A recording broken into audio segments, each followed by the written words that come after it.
సమయం రక్షణ దినము నేడై త్వరపడి రమ్ము క్రీస్తు నిన్ను పిలుచుచుండే శాశ్వత ప్రేమతో. హల్లెలూయా. ఎస్, మరొకసారి జ్ఞాపకం చేస్తున్నాను. ఆది యందు వాక్యముందును, వాక్యము దేవుడి యందును, ఆ వాక్యమే దేవుడే ఉన్నారు. Yes, we have to believe this, that మన దగ్గరికి వస్తుంది ఒక శబ్దమో, ఒక మనిషి ఒక వీడియో నుంచి వస్తున్న ఒక వాల్యూమ్ సౌండో కాదు, కానీ నిజముగా దేవాది దేవుడిని స్వీకరించినప్పుడు ఆ మాట ద్వారా మన జీవితంలో గొప్ప కార్యాలు మనము చూస్తాం. హల్లెలూయా. ఒకవేళ బైబిల్ ఉన్నట్లయితే కీర్తనలు 22వ కీర్తన మొదటి వచనం ఒకసారి చదువుకుందాం. అలాగే కీర్తన 38:21 కూడా ఒకసారి చదువుకుందాం. Yes, Psalm number 22:1 and Psalm number 38:21. నా దేవా, నా దేవా, నీవు నన్నేల విడనాడితివి, నన్ను రక్షింపక నా ఆర్తధ్వని వెనక నీవేల దూరముగానున్నావు. నన్ను ఎలా విడనాడితివి, అలాగే అక్కడ ఇంకో మాట ఉంది, నీవేళ దూరముగా నున్నావు. తర్వాత ఇంకో కీర్తన 38వ కీర్తన 21వ వచనం చదువుకుందాం. యెహోవా నన్ను విడవకుము, నన్ను విడవకము, నా దేవా, నా దేవా, నాకు దూరముగా ఉండకము, నాకు దూరముగా ఉండకము. స్తోత్రం చెప్దామా? సో ఈ రెండు వచనాలు మనం చూసుకున్నట్లయితే చాలా స్పష్టంగా దేవుడు అక్కడ రెండు మాటలు జ్ఞాపకం చేశాడు. ఒకటి నన్ను విడిచిపెట్టగాని, ఇంకొకటి నాకు దూరముగా ఉండద్దు అని. ఈ మాటలు ఎందుకు దేవుడు జ్ఞాపకం చేశాడంటే, ఈరోజు ఒకవేళ నీవు కూడా అలాగే అనుకుంటున్నావేమో. ఏంటి ప్రభా ఈ పరిస్థితి, మాకు దూరం అయిపోయావా, మమ్మల్ని విడిచిపెట్టేశావా, దాటిపోయావా అని నువ్వు ఆలోచన చేస్తున్నావు. కాబట్టి దేవుడు నీతో మాట్లాడుతున్నాడు. ఏంటి ప్రభా నువ్వు దూరం అయిపోయావు, మా పరిస్థితి ఇంతేనా, మా భవిష్యత్తు ఇంతేనా, మా కుటుంబ పరిస్థితి ఇంతేనా, మా పట్నం పరిస్థితి ఇంతేనా, మా ఇంట్లో ఉద్యోగాల పరిస్థితి ఇంతేనా, మా భవిష్యత్తు పరిస్థితి ఇంతేనా, మా దేశం పరిస్థితి ఇంతేనా అని నువ్వు అనుకుంటున్నావా? దేవుడు మాట్లాడుతున్నాడమ్మా. బికాస్ ఆ కీర్తనాకారుడు ఆలోచన చేసినట్టుగా నీవు కూడా ఆలోచన చేస్తున్నావు. కాబట్టి నీ హృదయాన్ని ఎరిగిన దేవుడు నీ అంతరంగాల్ని, ఎస్, హీ నోస్ ఎవ్రీథింగ్, ఆయన ఈ రోజు తెలుసుకొని మాట్లాడుతున్నాడు. ఒకవేళ ఈ మాటలు నీతోటే మాట్లాడుతున్నాడు అని నమ్మినట్లయితే రెండు చేతులు స్తోత్రం చెప్పు. హల్లెలూయా. ఎస్, ఈ రోజు ఎవరైతే వీక్షిస్తున్న ప్రతి ఒక్కరు కూడా ఏంటి ప్రభువా దూరం అయిపోయావు, అందుకేనా ఇలాగ అయిపోయింది అని అనుకుంటున్నారో ప్రతి ఒక్కరితో దేవుడు మాట్లాడుతున్నాడు. ఆయన దూరం అయిపోయే దేవుడు ఏ మాత్రము కాదు. హల్లెలూయా. ఈ మాటలు ఎందుకు జ్ఞాపకం చేస్తున్నట్టే, మానవ స్వభావంగా మనం కూడా ఆలోచన చేస్తున్నామేమో. దేవుడు మాట్లాడుతున్నాడు, నేను దాటిపోయే దేవుడు ఏ మాత్రమో కాదు, నేను విడిచిపెట్టే దేవుడు ఏ మాత్రం కాదు. ఒక్కసారి చెప్పానంటే ఆ విధంగా చేసే దేవుడు అని చెప్పి మరల ఈ ఉదయకాల సమయంలో జ్ఞాపకం చేస్తాడమ్మా. ఎస్, ఆయన చెప్పాడు విడవను ఎడబాయను అన్నాడు. ఆయన చెప్పాడు నేను ఎప్పుడూ కూడా మీకు దూరముగా ఉండను, ఎందుకంటే మిమ్మల్ని నేను ఎక్కడ పెట్టుకున్నంటే అరచేతిలో చెక్కుకున్నాను అంటాడు. ఆయన అంటాడు ఎక్కడెక్కడో కాదు మీ హృదయములో నేను నివసిస్తానంటాడు. ఆయన ఎక్కడెక్కడో కాదు మనలో నివసించడానికి గొప్పగా ఆయన సిద్ధంగా ఉన్నాడని చెప్పి లేఖనాలు సెలవిస్తున్నాయి. సో ఈ రోజు ఎవరైతే ఆలోచన చేస్తున్నారో, ప్రత్యేకంగా నీవు ఆలోచన చేస్తున్నామో దేవుడు దూరం అయిపోయాడు, నా ఇంటికి దూరం అయిపోయాడు, నా కుటుంబానికి దూరం అయిపోయాడు, నాకు దూరం అయిపోయాడు, నువ్వు ఆలోచన చేస్తున్నావో నీతోటి దేవుడు మాట్లాడుతున్నాడు. హల్లెలూయా. బైబిల్లో కొంతమంది జ్ఞాపకం చేస్తున్నారు దేవుడు ఎంత గొప్పగా దాటిపోకుండా వాళ్ళతో ఉండి వాళ్ళ జీవితంలో కార్యాలు చేశాడు. ఎస్, ఎందుకు ఈ మాట జ్ఞాపకం చేస్తున్నా అంటే, ఎస్, నేను కొన్ని ఎగ్జాంపుల్స్ ఇస్తాం. ఆ ఎగ్జాంపుల్స్ ద్వారా మనం ఆలోచించాలి. ఎందుకంటే బైబిల్లోనే ప్రతి మాట కూడా వాస్తవము. వాళ్ళ జీవితంలో అలా జరిగింది, వాళ్ళ జీవితంలో చేసిన దేవుడు మన జీవితంలో కూడా చేయడానికి సిద్ధంగా ఉన్నాడు. హల్లెలూయా. ఎందుకంటే వాళ్ళకి ఒకలాగా మనకు ఒకలాగా ఉండే దేవుడు మాత్రము కాదు. Bible says he same yesterday today and for ever. ఆయన నిన్న నేడు నిరంతరంగా ఏకరీతిగా ఉండే దేవుడు మాత్రమే కాదు, కానీ ఆయన అందరికీ ప్రభువు, అందరికీ కూడా ఏకరీతిగా దీవించే దేవుడు అని చెప్పి బైబిల్ సెలవిస్తుంది. హల్లెలూయా. సో ఈ రోజు నేను కొద్ది మాటలు ధ్యానం చేస్తాను. దయచేసి మీరందరూ కూడా ఆయన వాక్యం మీద దృష్టి పెట్టాలని చెప్పి నేను ప్రోపేట్ కోరుకున్నాను. హల్లెలూయా. మొదటిగా నేను జ్ఞాపకం చేస్తాను. బైబిల్ సెలవిస్తుంది మార్కు సువార్త 10వ అధ్యాయము 46వ వచనం నుంచి చదువుకున్నట్లయితే, ఒకవేళ సమయమైనప్పుడు దాన్ని చదవడానికి ప్రయత్నము చేయండి. అక్కడ ఒక పుట్టుకతో ఉండే గుడ్డివాడు ఉంటాడు. ఆ గుడ్డివాడి పేరు బైబిల్ సెలవిస్తుంది బర్తమయ్య అని. ఈ బర్తమయ్య అనే వ్యక్తి గుడ్డితనంతో ఉన్నప్పుడు యేసు ప్రభు వారు ఎరికో నుంచి వాళ్ళ శిష్యులతో వచ్చినప్పుడు అక్కడ చాలా జనం ఉన్నారంట. బైబిల్ సెలవిస్తుంది అక్కడి నుంచి ఆయన వేరే ప్రదేశానికి వెళ్ళడానికి ప్రయత్నం చేస్తున్నారు. 11వ అధ్యాయం చూసుకున్నట్లయితే అక్కడ ఆయన బెత్పేగాకి వెళ్ళినట్టుగా బైబిల్ సెలవిస్తుంది. సో అక్కడి నుంచి ఎరికో నుంచి ఆ శిష్యులతో చాలా జన సమూహం మధ్యలో నుంచి ఆయన వేరే ప్రదేశానికి వెళ్తాం ప్రయత్నం చేస్తున్నప్పుడు ఒక వ్యక్తి ఒక అవసరతతో ఉన్నాడు. ఒక వ్యక్తి అక్కడ గుడ్డితనంతో ఉన్నాడు. ఒక వ్యక్తి అక్కడ ఎంతో బాధతో ఉన్నాడు. ఒక వ్యక్తి అక్కడ చీకటిలో ఉన్నాడు. ఆ వ్యక్తి అక్కడ ఉన్నప్పుడు ఆ వ్యక్తిని చూసి ఆయన దాటిపోలే. ఆ వ్యక్తి స్వరం విని దాటిపోలే. ఆ వ్యక్తి ఏదైతే మాట్లాడుతున్నాడో ఆ మాటలు పట్టించుకోకుండా దాటిపోలే. బైబిల్ సెలవిస్తుంది, భర్తమయ్య దావీదు కుమారుడా నన్ను కరుణింపు అన్నప్పుడు ఆయన పెట్టిన మొరకి అక్కడ జవాబు ఎంత గొప్పగా ఇచ్చాడంటే, పుట్టుకతోనే గుడ్డుదనాన్ని నుంచి విడుదలిచ్చి ఆయనకి గొప్ప స్వస్థతనిచ్చాడమ్మా. హల్లెలూయా. ఈ మాట ద్వారా దేవునికి ఏం జ్ఞాపకం చేస్తున్నాడు తెలుసా? ఆయన దాటిపోయే దేవుడే మాత్రము కాదు. ఆయన అక్కడికి వెళ్ళాలి కదా, మధ్యలో ఇవన్నీ ఎందుకులే అనుకోలే. ఈరోజు నీతో కూడా మాట్లాడుతున్నారు. పరిస్థితి ఏదైనా సరే, ఏ విధంగా ఉన్నప్పుడు కూడా ఎవరు పట్టించుకోకపోయినా సరే, ఎవరు దాటుకొని వెళ్ళిపోయినా సరే, ఎవరు నీకు చెవి యొగ్గపోయినా సరే, దేవుడు మాత్రం చెవి యొగ్గుతాడు. దేవుడు దాటిపోకుండా నీ జీవితంలో దూరంగా అవ్వకుండా దగ్గరగా ఉండి కార్యాలు చేస్తాడు. నమ్మినట్లయితే స్తోత్రం చెప్పు. హల్లెలూయా. ఎస్, ఎందుకు ఈ మాట గుర్తు చేస్తున్నాడు దేవుడు? పుట్టుకుతూనే బాధ అది.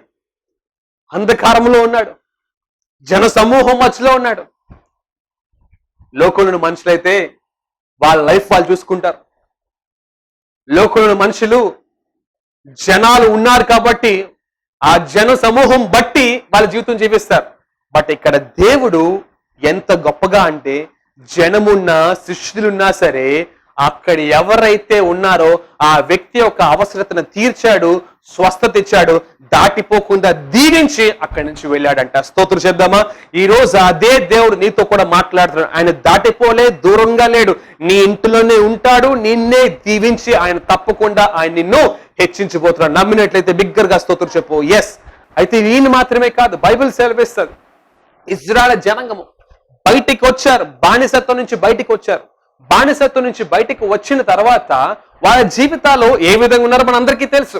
ఒకసారేమో దేవుడు చాలా గొప్పవాడనివారు, తర్వాత దేవుడి బట్టి సొనుక్కునేవారు. ఒకసారేమో సేవకుడు కార్యం చేస్తే స్తోత్రాలు చెల్లించేవారు, ఇంకొకసారేమో సేవకుడిని ఎన్నో రకాలుగా మాటలనేవారు. ఇన్ని మాటలు ఇన్ని రకాలుగా అన్నప్పుడు కూడా బైబిల్ సెలవిస్తుంది దేవుడు వాళ్ళతోటే ఉన్నాడంట. స్తోత్రం చెప్దామా? ఎస్. ఆయన దాటిపోలేదంట. అరే ఇలా ఉన్నారు. ఆయన దాటిపోకుండా బైబిల్ సెలవిస్తుంది ఆయన అక్కడ మేఘ స్తంభంగా, అగ్ని స్తంభంగా వాళ్ళతోటే నుండి వాళ్ళు నడిపిస్తూ వాళ్ళు ఎక్కడికి వెళ్ళాలో అక్కడికి వెళ్ళేటట్టుగా చేశాడంట. స్తోత్రం చేద్దామా? ఒక మాటలో చెప్పాలంటే ఆయన దాటిపోకుండా గమ్యాన్ని చేర్చాడమ్మా. నీ జీవితంలో కూడా దేవుడు దాటిపోట్లే. ఆయన ఎక్కడ ఉండాలో అక్కడే ఉన్నాడు, నిన్ను నడిపిస్తున్నాడు, నీకు కూడా గమ్యాన్ని చేర్చబోతున్నాడు. నమ్మినట్లయితే బిగ్గరగా స్తోత్రం చెప్పు. ఎస్. భర్తమైకి మాత్రమే కాదు, ఆయన జనంగానికి, ఇజ్రాయెల్ జనంగానికి కూడా దాటిపోకుండా కార్యము చేశాడు. ఇంత మాత్రమే ఆయన ఆలోచన చేస్తే బైబిల్లో దేవుడు నాకు మరొక మాట జ్ఞాపకం చేశాడు. యోహాను సువార్త 4వ అధ్యాయం చూసుకున్నట్లయితే ఆయన యూదయ దేశం నుంచి గలీలీకి వెళ్ళడానికి సిద్ధపడ్డాడు. యూదయ నుంచి గలీలీకి వెళ్తున్నప్పుడు మధ్యలో ఒక స్త్రీ గురించి ఆయన ఆగాడంట. స్తోత్రం చేద్దామా? మనందరికీ తెలుసు యోహాను సువార్త 4వ అధ్యాయం అంటే సమరయ స్త్రీ గురించి, ఆమె యొక్క జీవితం గురించి తెలుసు. ఆమెకి 5 భర్తలని బైబిల్ సెలవిస్తుంది. ఆమె సమరయురాలని బైబిల్ సెలవిస్తుంది. అప్పుడునే వ్యక్తి కూడా ఆమె భర్త కాదని బైబిల్ సెలవిస్తుంది. ఈ మాటలు ఎందుకు జ్ఞాపకం చేస్తున్నానంటే, ఆయన యూదియా నుంచి గలీలీ వెళ్ళాలి.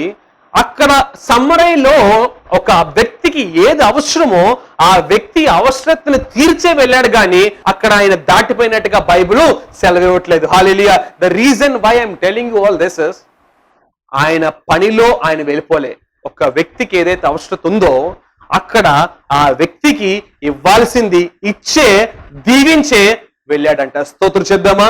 ఈ రోజు నీ ఇంటికి కూడా ఆయన ఖచ్చితంగా ఇవ్వాల్సిన దీవెనిస్తాడు. దాటిపోయే దేవుడు ఏమాత్రము కాదు. చూసి చూడనట్టుగా విడిచిపెట్టి వెళ్ళిపోయినట్టుగా దేవుడు ఏమాత్రము కాదు. గాడ్ ఈస్ టాకింగ్ టు అస్.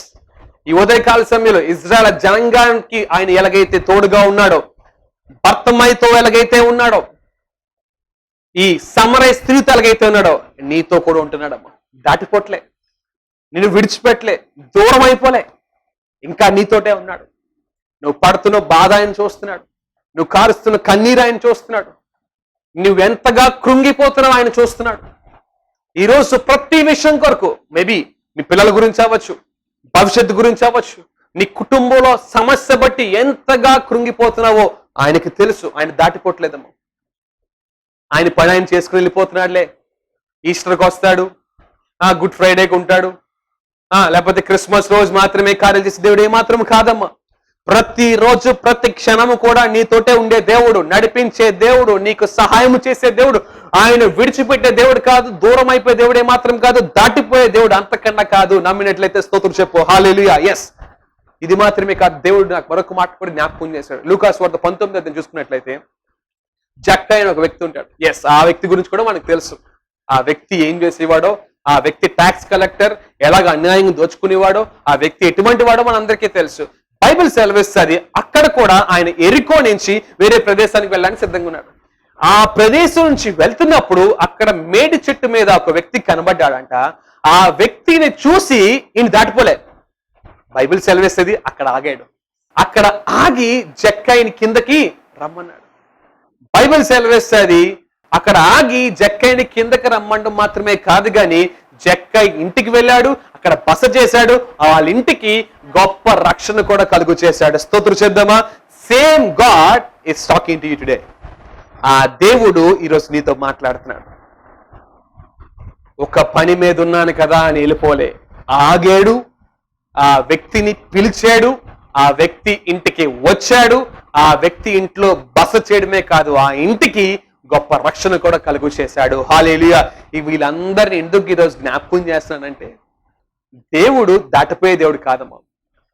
నువ్వు అనుకున్నట్టుగా నిన్ను మర్చిపోలేదు దేవుడు. నువ్వు అనుకున్నట్టుగా దేవుడు దూరంగా లేడు. ఒకవేళ నువ్వు మాటతో అనకపోయినా సరే నీ ఆలోచనలు ఉన్నాయేమో, ఒకవేళ క్రియ రూపంలో చూపించకపోయినా సరే నీ జీవితంలో అటువంటి తలంపులు వస్తున్నాయేమో. God is talking to you. Israel జనంగాన్ని దాటిపోకుండా కార్యము చేశాడు. సమరయ స్త్రీ దగ్గర నుంచి దాటిపోకుండా కార్యము చేశాడు. భర్తమయ్య దగ్గర నుంచి దాటిపోకుండా కార్యము చేశాడు. జక్కయ్య నుంచి కూడా దాటిపోకుండా గొప్ప అద్భుతం చేశాడు. హల్లెలూయా. వాళ్ళ జీవితంలో చేసిన దేవుడు నీ జీవితంలో కూడా చేయడానికి సిద్ధంగా ఉన్నాడు. నమ్మినట్లయితే స్తోత్రం చెప్పు హల్లెలూయా. ఎస్, దాటిపోయే దేవుడు కాదు. మనుషులు దాటిపోతారు, సొంత వాళ్ళు దాటిపోతారు, అధికారులు దాటిపోతారు, మాటిస్తారు దాటిపోతారు, సొంత వాళ్ళు మాటిస్తారు దాటిపోతారు. గొప్ప గొప్ప వాళ్ళని అనుకున్నప్పుడు కూడా వాళ్ళు కూడా ఇచ్చిన మాట మీద ఉండకుండా వాళ్ళు కూడా దాటిపోయిన వాళ్ళు ఉంటారు. కానీ నా దేవుడు, మనందరూ సేవిస్తున్న దేవుడు దాటిపోకుండా దీవించే దేవుడు అమ్మ. నమ్మినట్లయితే బిగ్గరగా స్తోత్రం చెప్పు. ఎస్, యాజ్ అ ఫ్యామిలీ, కుటుంబం కలిసి స్తోత్రం చెప్దాం. Yes, God is blessing us, God is dealing us. మనం కలుగు చేసుకొని మనందరి జీవితాల్లో గొప్ప కార్యాలు చేయబోతున్నాం. నమ్మినట్లయితే స్తోత్రం చెప్పండి. ఎస్, వీళ్ళు మాత్రమే నేను ఎందుకు జ్ఞాపకం చేశానంటే, వీళ్ళ నలుగురు ద్వారా 4 మాటలు మనం తెలుసుకోవచ్చు. ఫస్ట్, భర్తమయ్య గురించి తెలుసుకుందాం. దేవుడి మీద విశ్వాసము ఉండే వ్యక్తిని అక్కడ జ్ఞాపకం చేస్తున్నాడు. భర్తమయ్య ఎంత విశ్వాసం ఉంచాడంటే, దావీదు కుమారుడా అని చెప్పి మరలా మొరపెట్టాడంట. ఈ వ్యక్తి ద్వారా మనం ఏం తెలుసుకోవచ్చు అంటే, ఆయన మీద విశ్వాసం ఉంచిన వాళ్ళని ఎప్పుడు కూడా సిగ్గుపరచడు, వాళ్ళ నుంచి దాటిపోడు. ఒకవేళ నువ్వు ఈరోజు విశ్వాసం ఉంచుతున్నావు, నువ్వు అనుకుంటున్నావేమో కార్యం జరగట్లేదని, భర్తమై విశ్వాసం ఉంచినప్పుడు కార్యం చేశాడు. 12 సంవత్సరాల నుంచి బాధపడుతున్న, రక్తస్రావంతో బాధపడుతున్న బిడ్డకి కార్యం చేశాడు. నీవు కూడా విశ్వాసం ఉంచు. ఎస్, బైబిల్ సేస్ ఆ శతాధిపతి ఎవరైతే ఉన్నారో ఆయన విశ్వాసం ఉంచగా ఆయన ఒక దాసుడు కూడా స్వస్థించాడు, దాటిపోలే. నేను ఎందుకు జ్ఞాపకం చేస్తానంటే, విశ్వాసం ఎప్పుడైతే ఉంచుతామో ఆయన ఎప్పుడు కూడా దాటిపోయే దేవుడు కాదమ్మా. ఆయన మీద నమ్మిక ఉంచిన వాళ్ళు ఎప్పుడు సిగ్గుపరచకుండా గొప్పగా దీవించే దేవుడు. స్తోత్రం చేద్దామా. ఎస్, భర్తమయ్య ద్వారా మనం తెలుసుకోవాల్సింది ఏంటంటే, నువ్వెంత విశ్వాసం ఉంచినప్పటికీ నువ్వు అనుకుంటున్నావు కార్యం జరగదని, నువ్వు విశ్వాసం ఉంచిన దేవుడు నిన్ను విడిచిపెట్టకుండా నీకు విజయం ఇచ్చే దేవుడు. ఎస్, ఒకవేళ విశ్వాసం ఉంచుతున్నాను, ఎంతో విశ్వాసం ఉంచుతున్నాను, ఎంతగానో విశ్వాసంతో ప్రార్థన చేస్తున్నాను, అయినప్పటికీ కార్యం జరగట్లేదు అని నువ్వు అనుకుంటున్నావేమో, భర్తమయ్య ద్వారా దేవుడు జ్ఞాపకం చేస్తున్నాడు.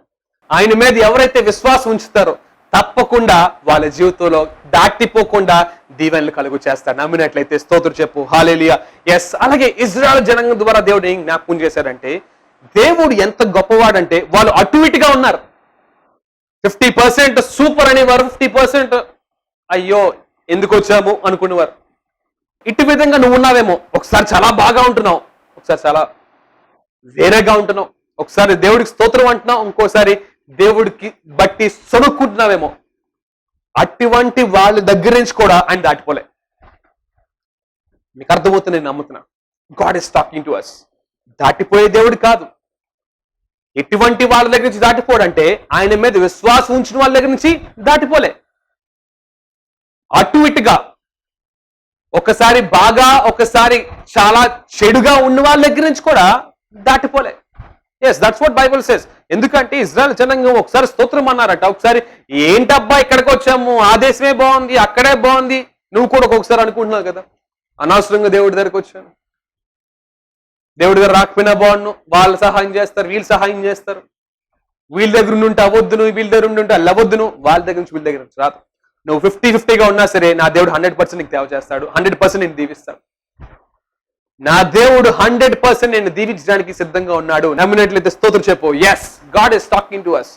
అయితే ఇజ్రాయెల్ జనాంగం ద్వారా అటు ఇట్టుగా ఉన్న వాళ్ళతో కూడా దేవుడు ఉంటాడని జ్ఞాపకం చేస్తున్నాడు. ఈ రోజు ఒక రోజు చాలా బాగుంటున్నాం, ఆదివారం ఎక్సైట్ అయి ఉంటున్నాం, మిగతా రోజు లోకంలో ఉంటున్నావా, నీ నుంచి కూడా దాటిపోవడం నీకు అవకాశం ఇస్తున్నాడు. బైబిల్ సెలవిస్తుంది, ఆయన జనాంగం పైనే ఆ మేఘస్తంభంగా అగ్నిస్తంభంగా ఉన్నాడు, కానీ ఎవరైతే ఆయన దగ్గర నుంచి దాటిపోయారో వాళ్ళే కార్యాలు చూడలేదు. అర్థమైతే స్తోత్రం చెప్పండి. ఆ గ్లోరీ అనేది ఎవరి మీద అయితే ఉందో వాళ్ళు కార్యం చూశారు. గ్లోరీ నుంచి ఎవరైతే వెనక్కి వెళ్ళిపోయారో వాళ్ళకి నాశనం చూశారు. సో ఇక్కడ ప్రాబ్లం ఏంటంటే 50-50 వాళ్ళతోటి దేవుడు దాటిపోడు, కానీ ఆ విధంగా ఉన్న వాళ్ళే దాటిపోతాం. బట్ గాడ్స్ గ్రేసెస్ ఎంత గొప్ప కృప అంటే, ఈరోజు నువ్వు ఆ విధంగా ఉండకుండా నీవు కూడా సంపూర్ణంగా ఉండాలని చెప్పి ఆయన దాటిపోడని చెప్పి నేను మరొక్కసారి ఈ వాక్యంతో బలపరిచి ఆయన దగ్గరికి రమ్మంటున్నాడు. నమ్మినట్లయితే స్తోత్రం చెప్పు. హల్లెలూయా. ఎస్, ఎందుకు సమరయ స్త్రీని జ్ఞాపకం చేశానంటే, సమరయ స్త్రీ ద్వారా మనం ఏం తెలుసుకోవచ్చు అంటే, అక్కడ ఒక మాట ఉంటుంది.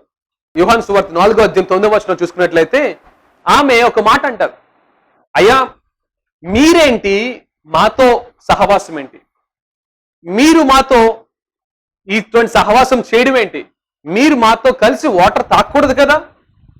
ఆ మాట ఎందుకు జ్ఞాపకం చేస్తున్నానంటే, యూదులకి సమరయులకి సహవాసం అనేది సరిగ్గా ఉండదు. సో ఈ మాట ధ్యానం చేసినప్పుడు ఆ సమరయ స్త్రీకి యేసై అంటే ఎవరో తెలియనప్పుడు కూడా అటువంటి వాళ్ళ దగ్గర నుంచి కూడా దేవుడు దాటిపోలేదమ్మా. ఇంతవరకు యేసై అంటే నీకు తెలియనప్పటికీ నీ నుంచి దాటిపోడు. ఆయన నీతో కూడా ఉంటాడు, నిన్ను దీవించి నిన్ను ఆస్వాదించి నిన్ను హెచ్చిస్తాడు. ఎందుకు ఈ మాట జ్ఞాపకం చేస్తున్నా అంటే, చాలా మంది అనుకుంటారు యేసై కొంతమందికే దేవుడు. ఇది వీక్షిస్తున్న నీవు ఒకవేళ ఫస్ట్ టైం చూస్తున్నావేమో, నువ్వు ఆయనకి ఇప్పుడు కాదు, తల్లి గర్భంలో రూపింపక మునుపటి నుంచి తెలుసు. మేబీ నీకు దేవుడు తెలియదు, ఫస్ట్ టైం వింటున్నావేమో, విన్నావు కానీ ఇంతవరకు అంత సరిగ్గా వినలేదేమో. నీ నుంచి కూడా దాటిపోడు అని గుర్తు చేస్తున్నాడు. సహవాసం లేదు, ఉండదు కదా, మీరు మాతో కాంటాక్ట్ ఏంటి అని ఆమె అన్నప్పుడు ఆమె జీవితంలో కూడా గొప్ప కార్యం చేసినట్టు దేవుడు బైబిల్లో గొప్పగా సెలవిస్తున్నాడు.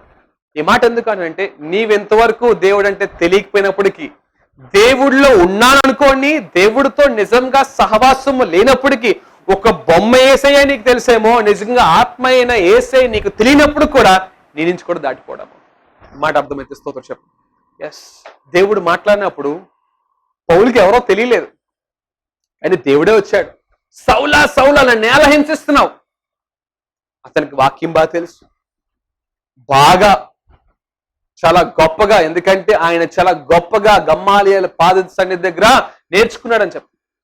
వాక్యం తెలిసిన దేవుడు తెలియదు. దేవుడు తెలియనప్పటికీ కూడా దేవుడే వచ్చాడు, వెంబడించాడు, ఆయన దగ్గరికి వచ్చి మరి దాటిపోకుండా ఆయన దీవించినట్టుగా, సమరయ స్త్రీని దీవించినట్టుగా, నీవు ఒకవేళ ఈరోజు దేవుడిని పూర్తిగా తెలుసుకున్నప్పటికీ, దేవుడు అంటే అసలు కాంటాక్ట్ లేనప్పటికి కూడా నీ నుంచి కూడా దాటిపోకుండా నీకు కూడా సహాయం చేస్తున్నాడు. అమ్మ హల్లెలూయా. ఎస్, ఇంతవరకు మన ముగ్గురు గురించి 3 విధాల ఉన్న ఒక జీవితాల గురించి తెలుసుకున్నాం. ఒకరు బాగా విశ్వాసంతో ఉన్నవాళ్ళు, 2 అటు ఇటుగా ఉన్నవాళ్ళు, 3 దేవుడు అంటేనే తెలియని వాళ్ళు. 4వ వ్యక్తి గురించి ఒకసారి ఆలోచన చేద్దాం. బైబిల్ సెలవిస్తుంది, జక్కయ్య అంట చాలా పాపముతో ఉండేవాడంట. ఎస్, ఒకసారి లూకా సువార్త 19:7 ఒకసారి చదువుకుందాం. అందరూ అది చూచి ఈయన పాపి అయిన మనుష్యుని యొద్ద బస చేయ వెళ్ళనని చాలా సనుగుకొనిరి. స్తోత్రం చేద్దామా. సో అక్కడ జక్కయ్యని ఏ విధంగా బయలుపరిచారంటే, హీఈస్ అ సిన్నర్, పాపం చేసేవాడు, తప్పులు చేసేవాడు, వ్యతిరేక జీవితం జీవించేవాడు.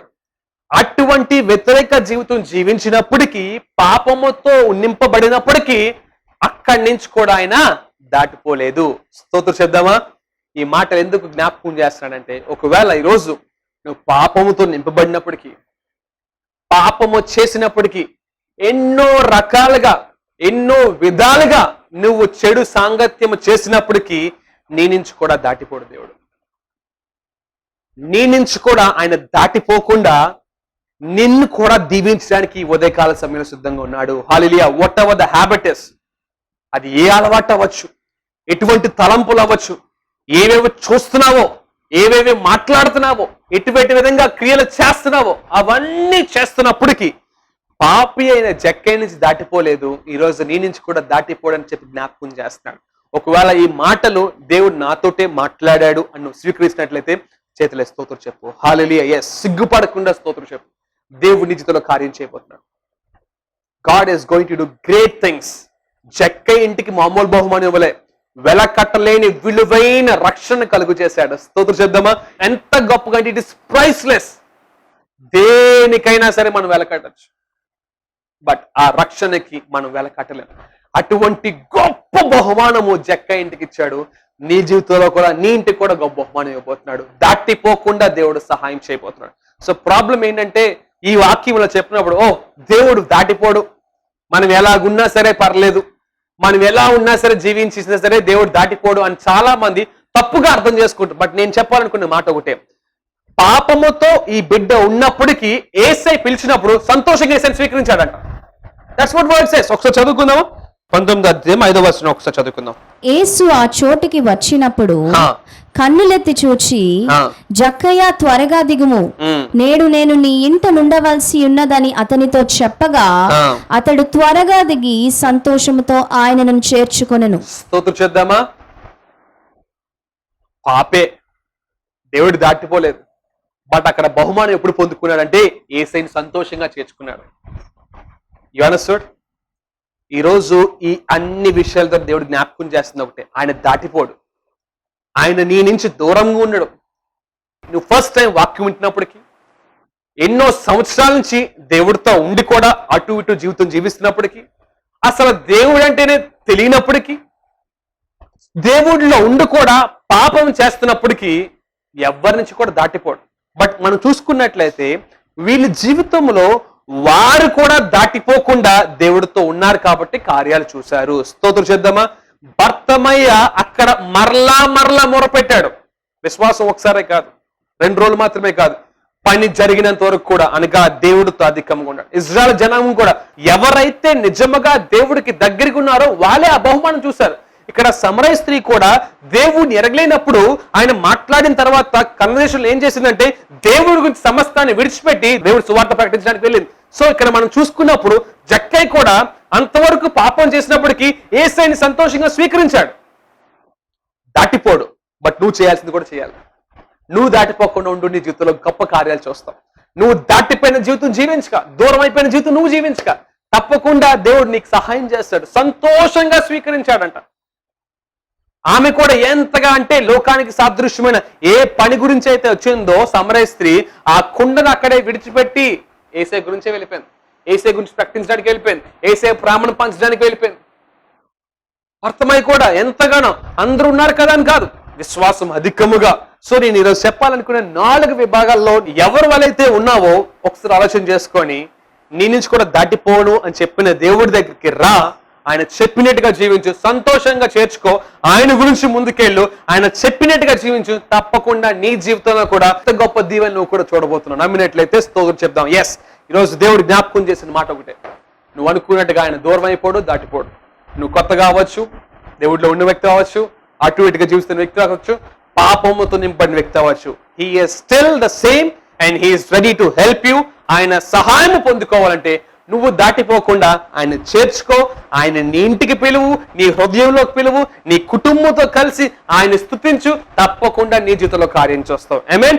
ఒకవేళ నిజముగా ఈ వాక్యం ద్వారా దేవుడు నాతోటే మాట్లాడాడు అని నువ్వు నమ్మినట్లయితే నీ గురించి నేను ప్రార్థన చేస్తాను. ఈ ప్రార్థనలో ఏకీమించి యాజ్ అ ఫ్యామిలీ ప్రార్థన చేద్దాం. మన ఇంటిలో కూడా ఆయన గొప్పగా దీవించినట్టుగా, ఆయన గొప్ప దీవెనలు మనం పొందుకున్నట్టుగా ప్రార్థన చేద్దాం. కళ్ళు మూసుకున్నట్లయితే, ప్రభువా నీకే స్తోత్రాలు. ఎంత గొప్పగా మాట్లాడావయ్యా. నువ్వు విడిచిపెట్టే దేవుడు కాదు, దూరం అయిపోయే దేవుడు ఏమాత్రము కాదు. మా జ్ఞాపకం చేసావయ్యా. భర్తమైన జ్ఞాపకం చేసావు, ఇజ్రాయెల్ జనాంగాన్ని జ్ఞాపకం చేసావు, సమరయ స్త్రీని జ్ఞాపకం చేసావు తండ్రి. చక్రాన్ని జ్ఞాపకం చేస్తావు. వీళ్ళ ద్వారా మాకు నేర్పించింది ఏంటంటే నువ్వు దాటిపోయే దేవుడు మాత్రం కాదు, పూర్తిగా విశ్వాసం ఉంచిన వాళ్ళ దగ్గర నుంచి దాటిపోవు, ఆటోమేటిక్గా ఉన్న వాళ్ళ దగ్గర నుంచి కూడా దాటిపోవు, నీవంటే తెలియని వాళ్ళ దగ్గర నుంచి కూడా దాటిపోవు, నీలో ఉండి ఎంత పాపము చేసినప్పుడు కూడా దాటిపోవు. You are still giving us one more opportunity. మరొక అవకాశాన్ని మాకు ఇస్తున్నందుకు వందనాలు ప్రభువా. ఈరోజు ఏ బిడ్డలైతే ఏ కోవకు చెందిన అయితే ఉన్నారో నీకు తెలుసు. ఇందులో ఏ విధంగా ఉన్నప్పటికీ ఒకవేళ చాలా విశ్వాసం ఉంది, వాళ్ళు దాటిపోతున్నారు అనుకుంటున్నారేమో, వాళ్ళతో కూడా మీరు మాట్లాడారా? ఫస్ట్ టైం వాక్యం వింటున్నారేమో, వాళ్ళతో కూడా మీరు మాట్లాడారు. ప్రభువా నీలో ఉండి కూడా పాపం చేస్తున్నారేమో, నీవు తెలియనప్పటికి కూడా పాపం చేస్తున్నారేమో. ఓ వాట్ ఎవర్ వాళ్ళు ఏదైనప్పటికీ నీవు ఈరోజు ప్రేమతో మాట్లాడవు, వాళ్ళు నిన్ను సంతోషంగా చేర్చుకున్నట్టుగా, నీ మాటలు నమ్మి లోకాన్ని విడిచిపెట్టేట్టుగా, అటు ఇటుగా కాదు కానీ హృదయపూర్వకంగా నీతో జీవితం జీవించినట్టుగా, ముఖ్యంగా అధిక విశ్వాసముతో నీతో ఉండేటట్టుగా సహాయం చేయమని ప్రతి బిడ్డని కూడా దీవిస్తున్నాను తండ్రి, ఆశీర్వదిస్తున్నాను తండ్రి. దాటిపోకుండా నీ దీవెనల కుటుంబాలతో నింపమని ప్రభువా ఇంత గొప్ప అవకాశం ఇచ్చావు. ఈ వాక్యాన్ని ఇంకా గొప్పగా అర్థం చేసుకుని నీ ఆత్మ సహాయం కూడా బిడ్డలకు దయచేయమని ప్రతి వ్యతిరేకతను లయపరుస్తూ మరొకసారి ఆర్థికంగా, ఆత్మీయంగా, భౌతికంగా దాటిపోకుండా వాళ్ళు దీవించమని. మనుషులు దాటిపోతారయ్యా, అధికారులు దాటిపోతారయ్యా, నా అని వారు కూడా దాటిపోతారు, కానీ నా కొరకు మరణించిన దేవా నీవు దాటిపోకుండా వాళ్ళు దీవించమని యేసుక్రీస్తు నామములో దీవిస్తున్నందుకు వందనాలు చెల్లిస్తూ ప్రార్థన అడిగి పొందుకుంటున్నాము తండ్రి, ఆమేన్.